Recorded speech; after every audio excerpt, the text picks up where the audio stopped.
Assalamualaikum warahmatullahi wabarakatuh. Alhamdulillahi rabbil alamin. Allahumma salli ala Muhammad wa ala alihi wa ashabihi ajma'in, amma ba'du. Semoga Allah memperkaya batin kita sehingga kita tidak menjadi manusia yang diperbudak oleh kekayaan. Apalah artinya harta melimpah kalau batin ini selalu miskin. Kita berada di tempat yang indah dan megah. Mudah-mudahan kita memiliki pribadi yang jauh lebih indah daripada bangunan ini. Apalah artinya kita berada di bangunan yang indah, tapi pribadi kita tidak indah. Kita lihat ruangan ini nyaman karena sejuk, lapang. Tapi mudah-mudahan jiwa kita lebih lapang dari ruangan ini.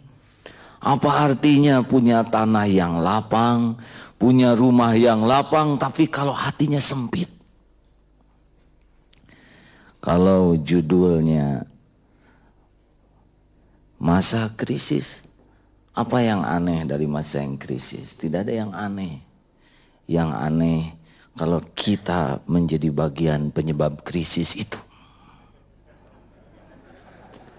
Hidup di dunia seperti ini saja, tidak ada yang perlu kita cemaskan, tidak ada yang perlu kita takuti, kecuali kalau kita tidak semakin matang, tidak semakin dewasa dengan krisis ini.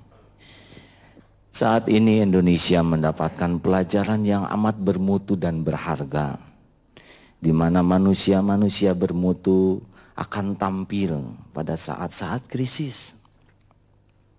Oleh karena itu, tidak perlu kita panik dengan krisis. Orang yang panik dengan krisis adalah orang yang memang bagian dari penyebab krisis.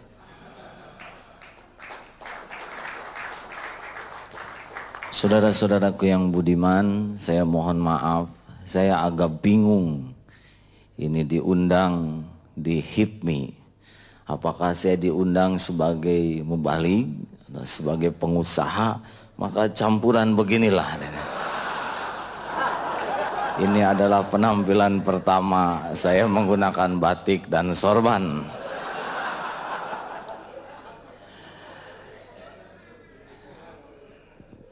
Bapak-bapak dan ibu-ibu yang budiman, ini kata-kata yang paling saya sukai dalam hidup saya. Etika, bagus. Bisnis, memang kita diciptakan untuk bisnis. Allah mengajari kita menjadi manusia ekonomi. Pahala, sorga, itu adalah keuntungan. Kita dididik untuk cari untung, bisnis. Krisis adalah masa pengkristalan manusia-manusia bermutu. Ini judul bagus. Pengusaha muda, nah ini yang agak sedikit bingung. Pengusaha muda kita beragam latar belakangnya. Ada yang warisan dari orang tua. Orang tua kaya, anak disekolahkan, jadi pengusaha. Syukurlah, kita berbaik sangka dan bersyukur. Modal sudah ada, punya orang tua, lumayan, tidak usah nyari-nyari. Kemudian bisnis sudah siap, alhamdulillah. Belum tentu teruji ketangguhannya. Harus banyak ujian bagi pengusaha keturunan. Jangan tersinggung, tersinggung adalah orang yang bagian dari krisis. Yang kedua, pengusaha kapstok. Dia menggantel kepada sebuah KKN atau apa dulu namanya. Yang sekarang kalau teman-temannya jatuh, dia ikut jatuh. Persis seperti orang yang nyantel ke kapstoknya diambil, jatuhlah dia. Memang bukan pengusaha sejati. Ada pengusaha lainnya adalah pengusaha yang kepaksa. PHK dari sana sini kepaksa usaha. Dan ada juga pengusaha yang memang dia sadar punya cita-cita. Saya ingin berkarya dalam hidup saya. Manakah yang baik? Yang baik adalah yang terus-menerus memperbaiki dirinya. Hanya itu yang baik ya.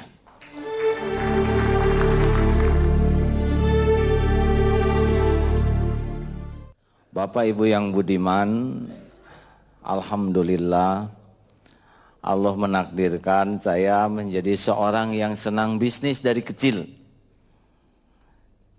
Kalau Bapak di rumah itu ada tulisan dari himpunan pedagang kaki lima yang menganggap saya sebagai sesepuh. Kalau di sini memang bonafid ya, sesepuh HIPMI. Kalau saya sesepuh pedagang kaki lima. TK sudah jualan jambu tetangga.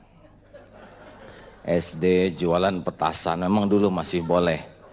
SMP sudah mulai jualan minuman botol ke guru. SMA kredit kaos, kredit. Kuliah, saya kuliah Pak, pertama masuk di administrasi perusahaan Unpad. Tapi ambrol karena waktu itu pemilu, saya ikut nyablon. Waktu itu saya dapat order nyablon dan sebagainya. Karena sibuk nyablon maka kuliah ambrol. Akhirnya saya sekolah di, kalau ini orang-orang berpendidikan, saya pendidikannya rendah. Kuliah di Unjani, dulu Akademi Teknologi Ahmad Yani, kerjasama Angkatan Darat, ITB dan Pertamina kalau tidak salah. Kampusnya juga dulu masih nebeng di SD Pak, jadi kalau SD belum keluar mahasiswa nunggu, lebih berkuasa ini. Alhamdulillah sambil kuliah, sambil usaha. Kadang jadi supir, angkot, sehingga kemarin ketika ceramah di pabrik roti, menarik Pak. Yang pemilik pabrik roti itu bertanya, oh Pak Kiai, rasanya saya pernah lihat Pak Kiai. Jelas Pak, saya kan dulu tukang roti di pabrik Bapak. Alhamdulillah dari bawah terus. Mengapa memilih hal ini? Ya sesudah saya terkesan, tertarik dan sekarang alhamdulillah mungkin Pak Bambang sudah menengok pesantren di sana, ekonomi. Kata orang krisis, apa yang krisis? Allah Maha Kaya. Krisis itu buat yang kurang iman. Gajah saja tidak sekolah gemuk-gemuk, masa kita tidak kebagian? Saudara-saudaraku sekalian, justru menarik sekali krisis moneter. Ini menarik ini. Saudara-saudaraku sekalian, dengan pertolongan Allah, alhamdulillah, ya Mas Bang bisa dilihat sendiri kan di sana pertolongan Allah terus bergerak. Allah yang maha gagah. Apa rumusnya? Seguru, seilmu, jangan ganggu, ya. Ini sebetulnya rahasia ini ya, tapi rahasia umum. Jadi saudara-saudaraku sekalian, kalau seorang pebisnis rahasianya adalah kredibilitas. Ada kredibilitas, maka akan timbul komitmen. Itu sederhananya begitu. Semakin kredibel, customer, konsumen atau pihak akan menjadi komit kepada kita. Jadi yang jadi masalah adalah bagaimana kita membangun kredibilitas diri kita. Banyak orang lebih sibuk memikirkan untung dan diukur dalam bentuk finansial, dalam bentuk uang, materi. Itu mah kecil, garong juga banyak yang dapat itu uang. Dari mana inspirasinya? Maaf kepada saudara-saudaraku yang tidak beragama Islam. Jelas saya terinspirasi oleh Nabi Muhammad yang jarang digali oleh pelajaran Islam. Ternyata pelajaran yang sering kita bahas tentang Nabi Muhammad dari usia 40 sampai 63 ketika menjadi Nabi. Nah sebelum jadi Nabi, jadi apa Nabi Muhammad? Ternyata usia, lahir orang tua sudah meninggal. Usia 5 tahun ibunya meninggal. Usia 8 tahun Muhammad muda sudah mulai mandiri dengan menggembala kambing dan mendapat income. Usia 12 tahun, kelas 6 SD, perjalanan pertama ke negeri Syria, ribuan kilometer. Usia 25 tahun, kurang lebih sudah 18 kali perjalanan ke luar negeri dan dikenal di Jazirah Arab sebagai seorang profesional yang sangat tangguh dan ternama. Sehingga Siti Khadijah, seorang konglomerawati, ya, konglomerat wanita yang kaya raya, investor tertarik dan akhirnya menikah. Mengapa? Karena yang namanya Muhammad ini kalau bisnis untung terus, apa saja yang dipegang jadi rezeki. Berlipat. Apa sih rahasianya? Kelihatan. Tenang, semuanya ada waktunya. Saya kira kita sudah menjadi kesepakatan tak tertulis, kalau ada orang yang kita percaya, kita mau melakukan apa saja untuk dia. Betul? Kalau ada yang bertanya, kenapa kok anak-anak saya tidak nurut kepada saya? Bapak kurang kredibel di hadapan anak, karena anak tahu modal bapaknya. Kenapa ada pemerintahan yang jatuh tidak dibela oleh rakyat? Mungkin ini identifikasi kurangnya kredibilitas. Jadi tidak usah aneh, kenapa orang tidak mau ngasih pinjam ke kita, ada curiga. Jadi sederhana, kalau kita benar-benar menjadi manusia kredibel, dengan manajemen yang kredibel, sistem yang kredibel, sudah ngikut yang lainnya. Satu, ternyata faktor pertama kredibilitas hanya akan diberikan, komitmen hanya diberikan kepada orang yang terbukti dan teruji kejujurannya. Katanya di Indonesia ini, kata seseorang, yang sholat banyak, yang saum banyak, yang haji banyak, yang jarang tuh yang jujur. Saya pernah mendengar selentingan katanya, kalau suap menyuap di mana tuh? Di sebuah negara tetangga di kolong meja, ada negara sebelahnya itu di atas meja, kalau di Indonesia di bawah dengan mejanya, itu aja bedanya. Bayangkan negara sekaya ini bisa bangkrut, kan tidak masuk di akal. Saya kalau sedang mikir ini apa saja yang dikerjakan orang-orang sampai bangkrut begini. Ketika diundang di Lemhanas, ini maaf ya, saya mah nggak ikutan. Inilah tempat di sini para menteri, para pejabat tinggi negara, para jenderal sekolah. Oh iya, kalau gitu di sini ngajarin apa saja ya? Pertanyaan yang wajar bagi orang yang lugu, betul tidak? Sudah, tidak boleh menghina orang lain, dah sudah barusan. Ibu bapak yang budiman, kita memang enak tertawa, sebetulnya yang paling layak ditertawakan diri kita sendiri. Perkara menertawakan orang lain itu mudah Pak, tapi tidak banyak orang yang berani menertawakan dirinya sendiri. Sekarang kita berpuas-puas tertawa untuk menertawakan diri saja. Kita melaknat itu tidak jujur, tapi pernahkah kita bertanya, kamu jujur tidak? Kita kalau tidak hati-hati, jangankan tidak jujur ke orang lain, ke diri saja nggak sanggup jujur. Kita kadang ingin kelihatan lebih dari kenyataan. Saya barusan pakai sorban ini juga nanya, saya kenapa harus pakai sorban? Tapi dipaksa karena kiai katanya. Tadi siang nggak pakai sorban nggak apa-apa. Ini kan cuman topeng. Kalau orang yang tidak jujur kepada dirinya sendiri, dia akan menikmati topeng. Dia tidak pernah berani menilai dirinya sendiri. Dia merasa bangga dengan mobilnya, mobil mahal. Tapi dirinya murahan. Tidak salah punya mobil bagus, tapi apa artinya mobilnya bagus, dirinya jelek. Dia punya barang berharga, tapi dirinya tidak berharga, kerjanya minta-minta. Bagaimana ini? Ini serius hadirin. Karena saya banyak juga melihat ada pengusaha menemukan tutup pulpen bagus pasang di sini. Supaya kelihatan punya pulpen mahal. Padahal tutupnya saja. Ini untuk apa? Nah, kelihatan ingin keren, apa-apaan. Nah?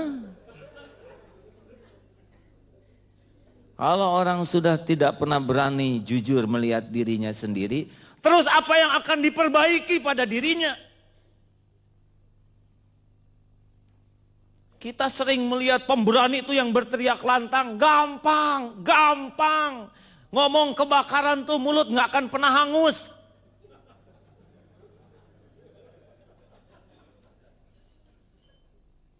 Tapi beranikah dia jujur kepada dirinya sendiri? Apakah saya ini jujur?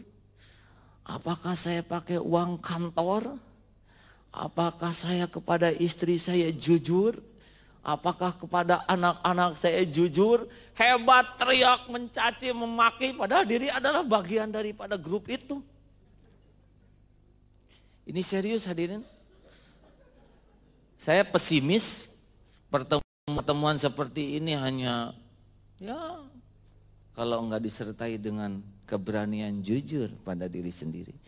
Coba logikanya, apa yang akan kita perbaiki kalau kita tidak pernah mau tahu kekurangan kita? Padahal orang itu tidak pernah jatuh oleh orang lain. Orang itu jatuh oleh kelakuannya sendiri. Ini siapa yang dari SCTV dulu? Maaf, yang nanya, Agim, bagaimana nanti Agim ada yang ini itu? Dihina, dicaci mah nggak ada masalah. Didengki mah nggak ada masalah. Yang bermasalah mah bener enggak orang ini? Dihina, orang mulia aja dihina, masa kita nggak ada yang menghina? Kita kan hina betulan. Didengki, justru didengki itu ciri berprestasi. Karena yang nggak berprestasi kan nggak ada yang mendengki. Tidak jatuh kita dengan kedengkian orang, kita tuh jatuh dengan kedengkian diri kita. Nah, pertanyaannya, apakah para pengusaha ini punya cukup waktu untuk belajar bercermin diri? Jadi pemimpin tuh tidak berarti hebat. Makin tinggi pohon, makin kecil dahannya. Angin makin besar, terpelanting remuk. Jadi jangan bangga jadi atasan tuh.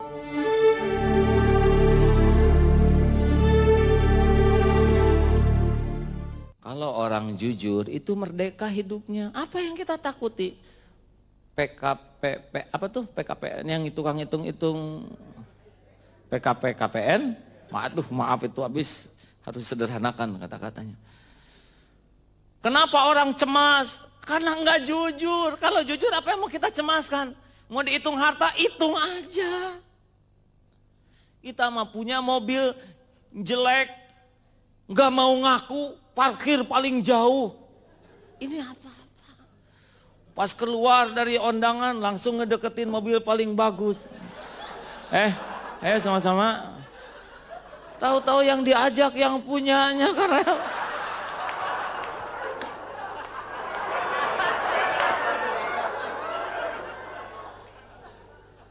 Kenapa sih? Kenapa sih takut? Kenapa sih takut ketahuan siapa diri kita? Bicara pakai bahasa yang gak ke hati. Supaya kelihatan pintar. Orang pintar tuh justru bisa menyederhanakan. Justru yang mempersulit itu gak ngerti. Kalau saudara pintar bicaranya tuh bisa dimengerti. Ini mau pakai bahasa yang dia sendiri bingung. Jujur sajalah, paling top disebut bodoh. Apa salahnya disebut bodoh? Kita sakit hati disebut bodoh karena merasa pinter. Tapi kalau kita tahu kita ini bodoh, kamu bodoh ya? Baru tahu ya?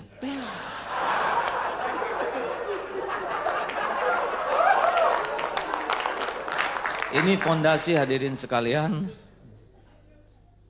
Fondasi ini jangan hidup bersembunyi di balik topeng. Nanti kita lebih sibuk ngurus topeng daripada memperbaiki diri. Takut disebut miskin, takut disebut gagal, takut hidup dalam ketakutan kehilangan topeng, tidak pernah punya waktu untuk berprestasi.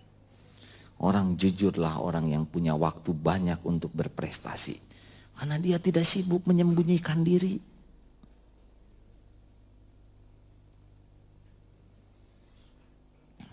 Bagus, semuanya ngangguk hadirin. Rupanya meresap ini.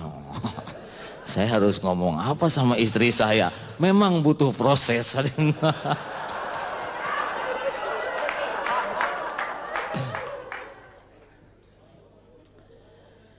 Ibu bapak sekalian, percayalah, bagaimana supaya kita jujur? Memang orang itu akan jujur kalau dia kuat iman kepada Allah. Coba, maaf saudara-saudara, kalau kita sudah yakin Allah yang membagikan rezeki, kenapa sih panik-panik amat? Di dalam perut kita nggak usaha apa-apa, jadi bayi. Keluar, krisis kita. Apa krisis pertama kita? Tali ari-ari kita digunting oleh bidan. Itu krisis buat kita. Bidan? Tidak, kita tidak panik. Ternyata satu kesulitan mendatangkan dua kemudahan. Iya kan? Tali ari-ari digunting, dapat air susu ibu. 2 tahun ibu mogok menyusui. Apa kita kena musibah besar? Tidak. Selesai ibu tidak mau menyusui, kita bisa makan kerupuk, makan singkong. Dan jadi sebesar ini, betul tidak?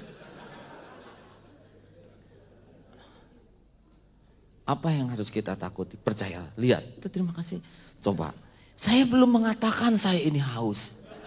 Tapi Allah Maha tahu saya ini haus. Kapan Allah tidak memberi minum kepada kita? Minum terus, betul?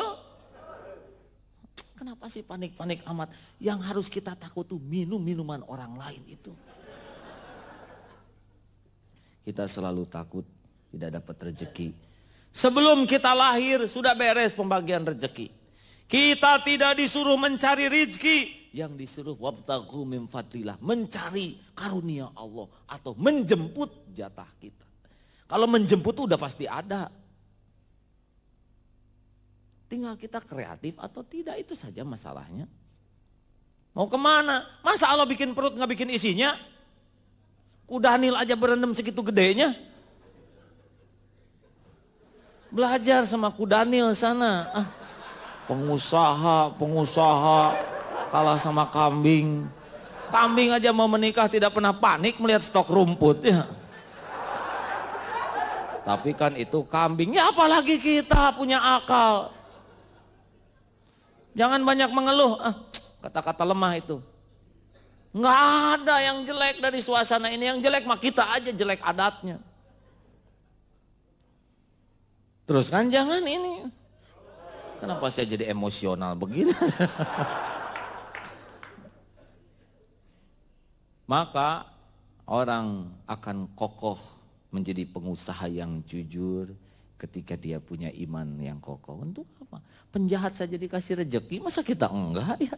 Nggak masuk di akal, masa Allah ciptakan kita nggak ada rezekinya? Atau kita bingung? Cecak makanannya nyamuk, nyamuk punya sayap, cecak tidak punya sayap. Apa pernah lihat cecak yang panik?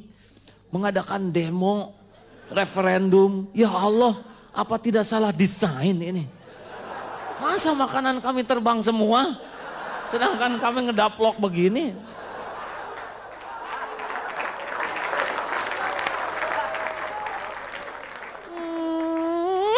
Dapat. Pemimpin negeri ini harus orang yang kuat iman. Kalau enggak dia makan nanti negeri ini. Memalukan. Mau kemana sih? Kaya-kaya nanti juga mati atuh. Kalau saya lihat dari depan jelas ini wajah-wajah bakal meninggal semua. Bahkan ada yang tidak begitu lama lagi nih kelihatannya. Kelihatan kok dari sini ya. Sudah agak bau tanah nih ya. Saudaraku, Kalau kita beriman, tenang, nggak akan takut saingan. Kenapa takut dengan saingan? Saingan itu kan karunia Allah, supaya kita lebih kreatif. Kalau nggak ada saingan, nggak menarik. Balap karung, tunggal, pasti nggak menarik. Udah nggak menarik, nggak berprestasi. Sebelah aja begini juara. Saudara-saudara sekalian, kita akan saksikan pertarungan yang sangat seru antara para pengusaha yang tergabung dalam HIPMI. Balap karung melawan murid TK Al-Quran. Pasti nggak menarik. Si Abang Lutfi besar pakai karung, lawannya kecil-kecil, lewat. Walaupun juara umum tidak ada harganya. Masalah jadi juara, masalah kecil nggak ada harganya. Tapi masalah kita bisa membangkitkan potensi terbaik kita, itu masalah penting dalam hidup kita. Apalah artinya jabatan, kedudukan, gelar, pangkat kecil itu mah. Penjahat juga ada yang punya seperti itu. Tapi menggali potensi terbaik kita, sehingga saat kita mati, kita puas sudah mempersembahkan yang terbaik. Itulah hidup. Nggak ada urusannya prestasi dengan uang. Kedudukan itu mah kecil, topeng. Jangan sampai mubazir. Saya jadi terkesan cerita, kalau tidak salah Pak Palgunadi itu ya, tentang ada ayam, orang Indian mengambil telur di atas gunung. Charles dibawa telur ini, telur Raja Wali, disimpan di antara telur-telur ayam. Dierami oleh induk ayam, lama-lama menetas. Sudah menetas kan agak beda tuh. Mungkin disangka oleh itu ini kelainan genetik. Tapi nalurinya beda ketika lihat ada Raja Wali terbang, alang terbang. Terus apa nih? Itu bagus sekali ya. Bisa terbang membumbung tinggi, menukik. Kata ayam yang lain, diam lo, jangan banyak ngomong. Itu kan elang, itu kan Raja Wali, ayam mah ayam aja, jangan banyak bercita-cita tinggi. Akhirnya setiap dia punya keinginan, dia terus tekan. Akhirnya dia hidup bagai seekor ayam, dia tua bagai seekor ayam, dan dia mati bagai seekor ayam, padahal dia anak Raja Wali. Jangan-jangan kita mati kayak gitu. Allah memberikan potensi yang luar biasa pada diri kita. Tapi kita adabnya adab bersembunyi di balik topeng. Bukan adab memompa kemampuan diri. Krisis adalah bagian pematangan diri kita.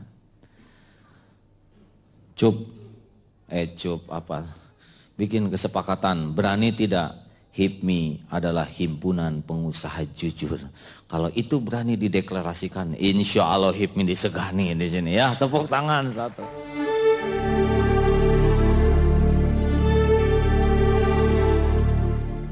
Kalau saudara kita ingin menjadi manusia kredibel, syarat yang kedua adalah cakap memuaskan. Nah, ini penting. Sayangnya orang tuh terbalik lagi. Kepuasannya tuh mendapatkan, itu mah kepuasan orang miskin atuh. Negeri ini memang dibangun oleh orang-orang miskin, cirinya apa? Kerjanya minta-minta. Jadi banyak orang yang makin kaya, makin punya kedudukan, ketahuan tabiat miskinnya. Saya lihat teman-teman yang memang punya rezeki melimpah, kerjanya ngasih. Kelihatannya kita ini banyak pengusaha miskin, pejabat miskin. Maka ketika punya jabatan, terus saja. Mau dibawa kemana? Itu ada yang punya motor 12, Pak. Tiap pagi tuh buka garasi, ngitung motor. Tuh 2, 3, 4, 5, 6, 7, 8, 9, 10, 11. Lengkap, tutup, udah saja. Dipakai enggak. Ini teh kasihan tuh. Mending bagiin aja motor gitu, menganggur ya. Tapi enggak apa-apa. Bukan urusan saya, hanya hati-hati kalau Bapak Ibu termasuk orang yang puasnya mendapatkan, memang ini miskin. Gelas kosong selalu ingin diisi, mata air melimpah bisa mengisi. Seorang yang profesional sejati, maaf kalau dalam Islam itu cirinya 2 ya, hitung-hitung nambah ilmu. Rasulullah tuh cirinya dua profesional sejati itu. Satu, ketika mencari sangat menjaga value, nilai-nilai dirinya. Jujur, adil, tepat janji, amanah. Sehingga kalau dia dapat sesuatu, dirinya lebih berharga dari apa yang dia dapatkan. Ini waktu mencari. Kan ada pelacur, naudzubillah ya, pezina, dia nyari uang. Dia uang dapat, tapi dia beli mobil bagus dari hasil berzina. Memang mobilnya bagus, tapi dirinya tidak bagus. Sama yang korupsi juga. Mungkin punya rumah megah, tapi orang tahu dia mencuri. Jadi tetap saja tidak berharga. Adanya saja dia sudah tidak berharga, apalagi ketika tidak ada makin lunas tidak ada harganya. Maka kalau saudara bisnis hanya mencari kekayaan, ketika kekayaan saudara bangkrut, udah habis saudara tuh. Tapi kalau saudara orang yang jujur, orang yang punya karakter kepribadian bagus, mau pensiun, mau habis, nggak ada masalah. Karena yang kita bangun adalah nilai-nilai diri kita. Itu satu, ketika dapat distribusi. Nah inilah cirinya. Kalau kapitalis kan mungkin dia meraup untuk dirinya, tapi seorang profesional sejati yang dia pikirkan distribusi. Saya harus kaya sekaya-kayanya. Supaya saya bisa distribusikan kekayaan ini. Saya bisa rekrut tenaga kerja sebanyak-banyaknya. Bisa memberikan lapangan kerja, memberi tempat berteduh bagi yang tidak punya berteduh, memberi pakaian bagi yang telanjang. Terus yang ada dalam pikiran itu bagaimana dia terus mengumpulkan untuk banyak mendistribusikan. Saya nggak tahu itu ya, yang nyolong uang negara triliun-triliun itu dipakai apa? Padahal oleh Allah kasih saja kolesterol. Nggak bisa makan daging. Penyakit gula, nggak bisa makan manis. Sariawan, nggak bisa pedas. Asam urat, nggak bisa rumput-rumputan. Jadi ngemut aja itu. Bubur lemu. Padahal uangnya triliun itu. Mau kemana ya? Makanya jangan terpikirlah menjadi orang yang sibuk meraup untuk diri. Distribusi. Sigma kepuasan itulah lambang kredibilitas. Saya pernah cerita ini entah di mana ya. Mudah-mudahan tidak kecewa kalau mendengar lagi. Katakan ada dua dokter. Maaf dokter jangan tersinggung. Ini dokter senior yang di negara antah berantah, planet lain lah ya. Ini nggak peduli sama sekali dengan sigma kepuasan. Pasien datang sudah tua, mau buka pintu susah dibuka. Jadi asmanya makin kumat, baru di pintu itu. Pas masuk, anjing menggonggong, makin segini nafasnya. Karena di ruang tunggunya ada anjing. Pas daftar, yang daftar tuh udah ngantuk. Ada apa kamu? Udah tua sakit lagi, udah. Masih nomor 59. 59? Diam kamu, nomornya kan cuma 2, 95 dengan 59. Saya duduk di mana ya? Duduk di mana aja lah. Saya lagi banyak urusan, gaji cuma sedikit. Daftar kecewa, dipanggil oleh dokter. Sini pasien cepat. Ini suntik dulu. Loh, Pak dokter kok langsung disuntik? Ini ada sisa obat sayang.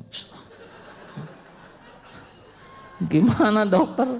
Ini obat apa? Ini obat disentri. Tapi kan saya asma, nanti juga kelewatan.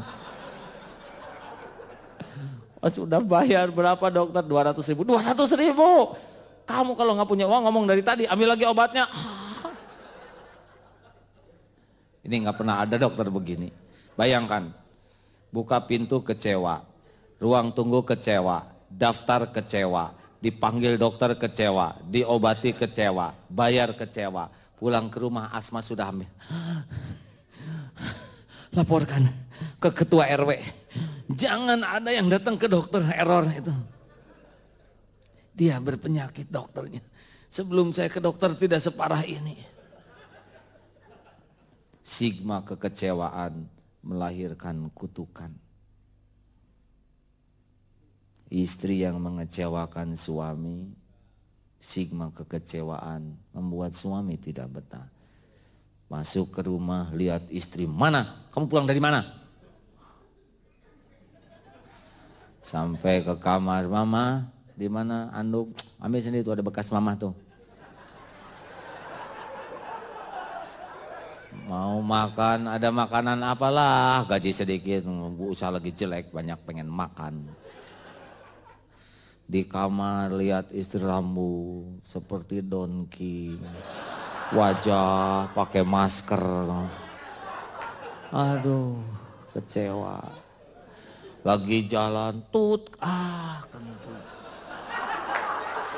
Mau pergi, awas loh Pak, pulang jangan kemana-mana kamu. Aduh.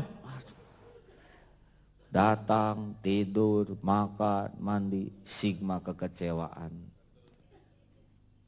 Pulangkan saja, lagunya begitu. Sama suami juga begitu. Di kantor juga begitu. Atasan yang sigma mengecewakan, lahirnya kutukan.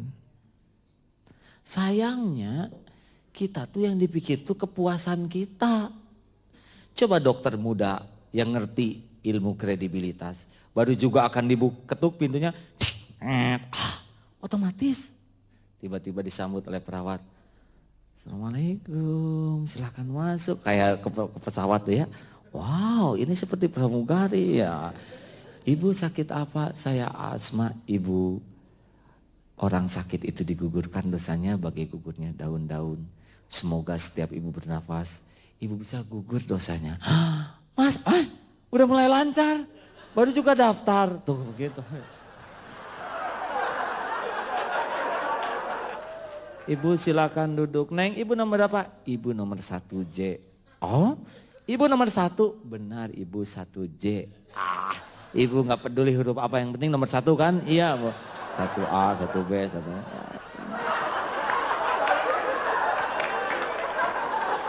Ini tidak menyalahi. Daripada ada 2 nomor yang Ibu mau minum air apa ibu? Air bening atau air putih? Wow, di sini banyak pilihan ya. Pasien 1J, silakan ibu yang baik. Pak dokter, saya ini asma ibu.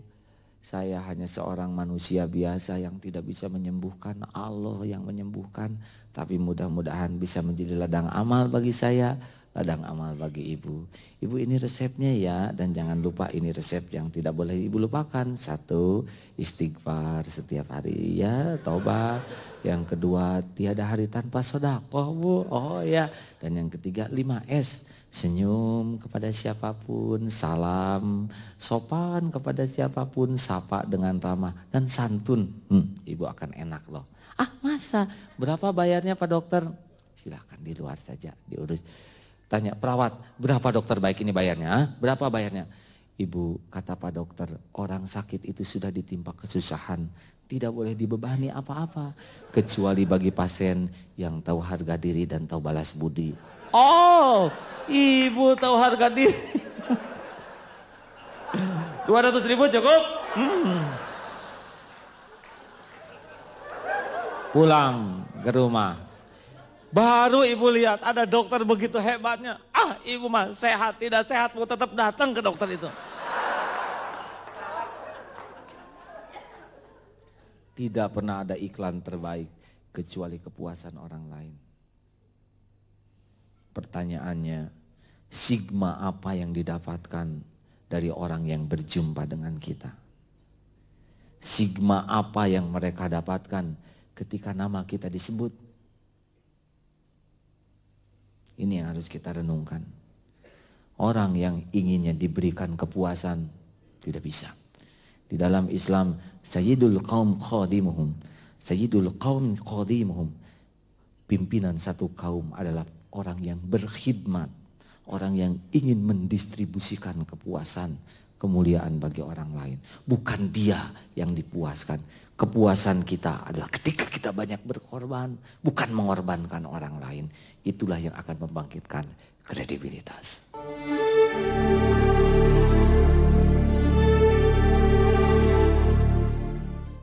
Tiga, apa faktor kredibilitas yang ketiga yang diajarkan Nabi Muhammad? Yang ketiga adalah kemampuan kreatif, inovatif untuk menjadi solusi. Inilah rahasia kredibilitas. Sayangnya kita tuh pengennya nebeng aja seperti orang lain. Orang lain nanam cabai, dia nanam cabai semua. Orang lain ini, kenapa sih dunia ini begitu lebar untuk kita bisa berkarya? Kenapa sih harus selalu ingin sama dengan yang lain? Berani, pemberani tuh bukan berani nyontek, berani bikin inovasi baru. Saya juga mencoba berani dakwah pakai nyanyian dikit ya. Jagalah hati, jangan kau kotori. Jagalah hati, lentera hidup ini. Jagalah hati, jangan kau nodai. Jagalah hati, cahaya ilahi. Bila hati kian bersih, berpikir pun selalu jernih. Semangat hidupkan gigi, prestasi mudah diraih. Tapi bila hati busuk, pikiran jahat merasuk. Akhlak kian terpuruk, dia jadi makhluk terkutuk. Jagalah. Belum apa lagu ini, ketinggalan orang lain pada hafal. Saudara-saudaraku sekalian, kita kekurangan orang-orang kreatif. Kita selalu terpaku. Mungkin Bapak pernah melihat ketika mengadakan simulasi waktu saya ceramah BUB di TV ya, tentang tambang yang segitiga. Dikisahkan ada tambang segitiga begini. Lalu dibawa makanan. Mau makan? Mau. Tapi kita harus kerja sedikit. Mau. Bagaimana caranya? Kalau simpul ini masuk ke garis, maka saudara dapat 1 bungkus. Akhirnya rebutan. Siap. Perintahnya simpul ke garis dapat 1 bungkus.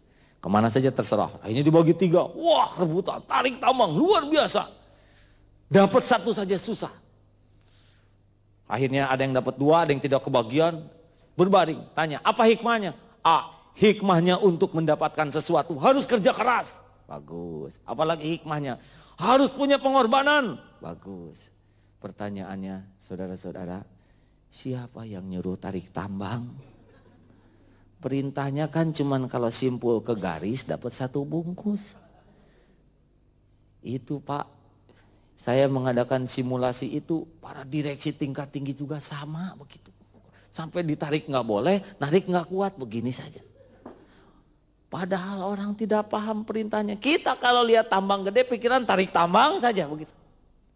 Inilah yang mengunci kita menjadi tidak kredibel.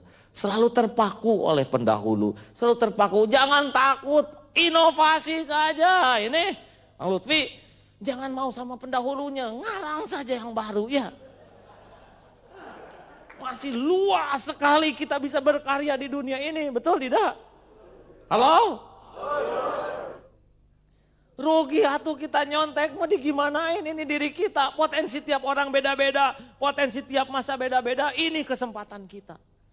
Maka saudara-saudara hanya bisa kreatif, hanya bisa menjadi orang yang inovatif kalau menjadi tradisi diri kita adalah belajar tiada henti.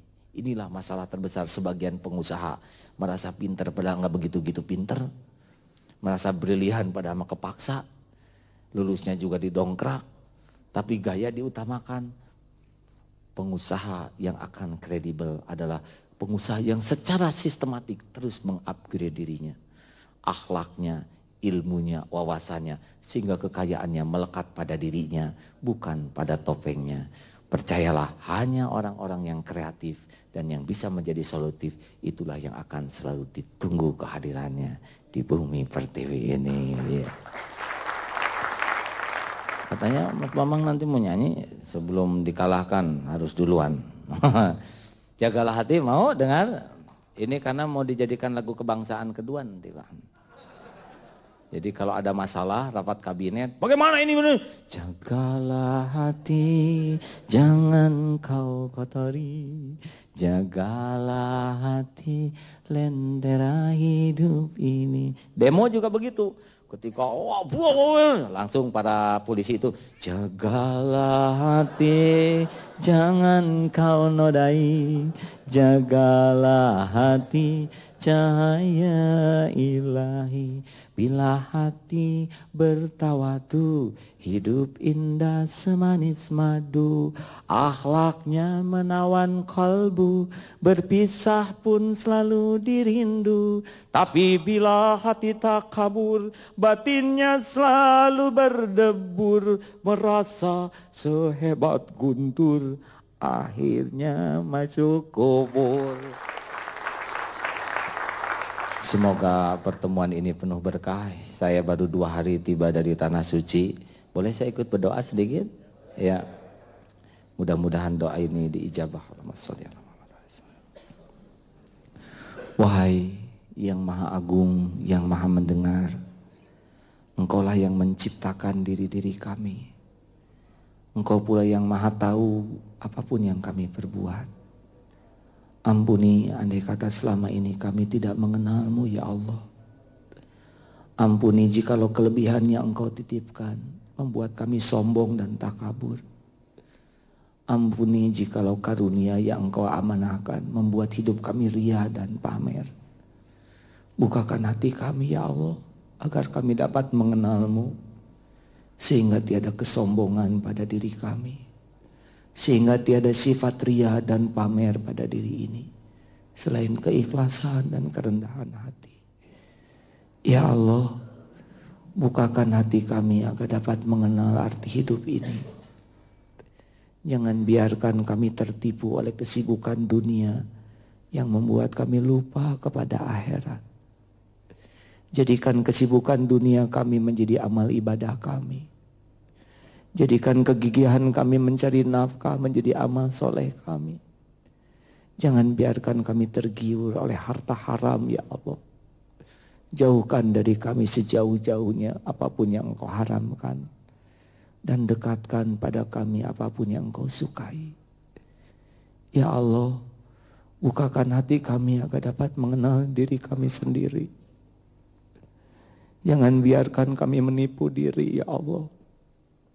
Gantikan segala dosa-dosa kami dengan taubat dan kesungguhan memperbaiki diri. Jadikan kami menjadi hamba-Mu yang hidup ini penuh manfaat bagi sebanyak-banyaknya makhluk-Mu. Ya Allah, pilihlah kami menjadi jalan kecukupan bagi hamba-Mu yang fakir dan miskin. Menjadi jalan cahaya bagi hamba-hamba-Mu yang ada dalam kegelapan. Pilihlah kami menjadi jalan kebahagiaan bagi hamba-hamba-Mu yang nestapa. Pilihlah kami menjadi hamba yang menjadi jalan perlindungan-Mu bagi hamba-Mu yang teraniaya. Ya Allah, pilihlah kami menjadi hamba yang penuh manfaat. Kami berharap hidup yang sekali-kalinya ini dapat mempersembahkan yang terbaik ya Allah. Kami ingin air hayat kelak. Kami puas karena pernah melakukan yang terbaik dalam hidup ini. Semata-mata karena Engkau, bukan karena rindu pujian ataupun kedudukan di sisi makhluk-Mu. Duhai yang Maha Mendengar, jangan biarkan yang Engkau titipkan ini menjadi fitnah bagi kami. Engkaulah yang menggenggam diri-diri kami. Wahai Allah, selamatkan negeri kami ini. Bangkitkan kepada kami para pemimpin ini yang menjadi suri teladan bagi kami. Para pemimpin yang hatinya penuh kasih sayang. Para pemimpin yang Engkau bimbing di dalam memecahkan masalah. Para pemimpin yang benar-benar tulus dan bening hatinya. Engkaulah yang Maha Tahu. Wahai Allah, berkahilah pertemuan ini. Catatkan siapapun yang hadir menjadi hamba yang Engkau sayangi. Amin ya Allah ya Rabbal Alamin. Amin ya Allah ya Rabbal Alamin. Terima kasih ibu bapak yang budiman, terutama para sesepuh semua. Semoga ada manfaatnya. Doakan saya supaya bisa memperbaiki diri. Wassalamualaikum warahmatullahi wabarakatuh.